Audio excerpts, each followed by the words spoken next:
Programu švetočnosti označovanja jubilejoh 90 ročnici drukovanog informovanja na ruskim jaziku, 50 ročnici literaturnog slova i promociji novog formatu ruskog slova, vodzela direktorka tej ustanovi Martica Tamaš, kotra nahlašela, že novini toho roku poljnja 69 ročnicu vychodzenja, ta na Prahu 70 ročnici novini budu vychodzic u novim, modernejšim formatu.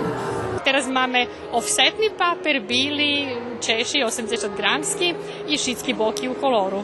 To bude i nespodzivanja i znam, že budu uglavnom pozitivne reakciji, ali nie możemy stać u miejsce, treba, že bismo, jako cali Švedsko ide napredok i mi išli napredok. Programu otvoril jej domašnji podpredsjedatelj vlade autonomne pokrajini Vojvodini i pokrajinski sekretar za kulturu i javne informovanje Slaviša Grujić.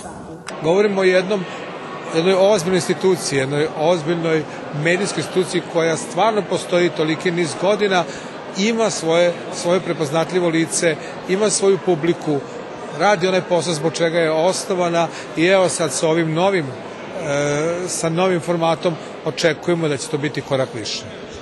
Na promociji odvičateljni redaktor dr. Boris Varga nahlašal, že novini premenjali njeljevi patrunok, ali i strukturu i s tim postali magazin na ruskim jeziku.